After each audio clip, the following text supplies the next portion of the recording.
Eat breakfast later. അതായത് രാവിലെ എണീറ്റ ഉടനെ തന്നെ ഈ ബ്രേക്ക്ഫാസ്റ്റ് കഴിക്കണത് സ്കിപ്പ് ചെയ്യാം. നിങ്ങൾ എന്തൊക്കെ ടാസ്കുകളാണോ എന്തൊക്കെ ഹാബിറ്റ്സുകളാണോ പ്ലാൻ ചെയ്തത് നിങ്ങൾക്ക് ചെയ്ത് കംപ്ലീറ്റ് ആക്കാൻ, അല്ലെങ്കിൽ ഇപ്പോൾ എക്സാം ഒക്കെ ഉണ്ട്, ഇപ്പോൾ പഠിച്ച് കഴിയാനുണ്ട്, റിവിഷൻ ഉണ്ട്, അങ്ങനെ ഏത് സംഭവങ്ങളാണ് നിങ്ങൾ മോർണിംഗിൽ ചെയ്യാൻ കരുതിയത് ആ സംഭവം കംപ്ലീറ്റ് ചെയ്തതിനു ശേഷം എന്ത് ചെയ്യാം, ബ്രേക്ക്ഫാസ്റ്റ് കഴിക്കാം. ഇതിന്റെ പ്രത്യേകത എന്ന് വെച്ചാൽ നമ്മൾ ബ്രേക്ക്ഫാസ്റ്റ് കഴിക്കുന്നതിന് മുന്നേ, അല്ലെങ്കിൽ നമ്മളെ സ്റ്റൊമക്കിൽ എംറ്റി ആയിരിക്കും, സ്റ്റൊമക്കിൽ വയറിലൊന്നും ഇല്ലാത്ത സമയത്ത് നമ്മൾ പഠിക്കാനോ അല്ലെങ്കിൽ ഇങ്ങനെ സ്ക്രിപ്റ്റ് ചെയ്താനോ എന്തിനു ഇരിക്കുമ്പോൾ കഴിഞ്ഞാലും നമുക്കൊന്നുകൂടി ബെറ്റർ ഔട്ട്കംസ് ഉണ്ടാക്കിയെടുക്കാൻ പറ്റും. അങ്ങനെ ശ്രദ്ധിച്ചിരിക്കണം. നമ്മളിപ്പോൾ ഈ വിശന്നിരിക്കുന്ന സമയത്ത് നമ്മളൊരു ഹണ്ട് ചെയ്യണ മൂഡിലേക്കാണ്. നമുക്ക് വേഗം ആ സംഭവങ്ങൾ പഠിച്ചെടുക്കണം, അല്ലെങ്കിൽ ആ സംഭവം ചെയ്ത് തീർത്തണം. അത് കഴിഞ്ഞിട്ട് ഇനി വേറെ എന്തുള്ളൂ, ആ ഒരു മൈൻഡിലേക്ക്, ആ ഒരു ഹണ്ടിങ് മൂഡിലേക്ക് നമ്മൾ എത്തും.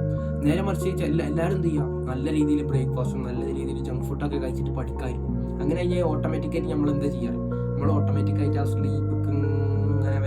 സ്ലീപ്പിന്റെ മൂഡിലേക്കൊക്കെ നമ്മൾ പോവാം. കാരണം നമ്മളെ വയറിൽ ഫുഡ് ഉണ്ടാകുമ്പോൾ അവിടെ ഡൈജഷൻ നടക്കുമ്പോൾ ഓട്ടോമാറ്റിക്കായിട്ട് നമ്മളെ ബോഡിക്ക് ഒന്നിനും ഒരു എനർജി കിട്ടൂല. സോ അപ്പോൾ അതാണ് ലാസ്റ്റത്തെ സംഭവം. നിങ്ങൾ എന്ത് സംഭവം ചെയ്യുമ്പോൾ എന്ത് ചെയ്യുക, ഫസ്റ്റ് തന്നെ മോർണിംഗിൽ എന്ത് ചെയ്യുക, ഒരു 2 മണിക്കൂർ അല്ലെങ്കിൽ 3 മണിക്കൂർ കഴിഞ്ഞിട്ട് മിനിമം എന്ത് ചെയ്യുക, ബ്രേക്ക്ഫാസ്റ്റ് എടുക്കാൻ നോക്കുക.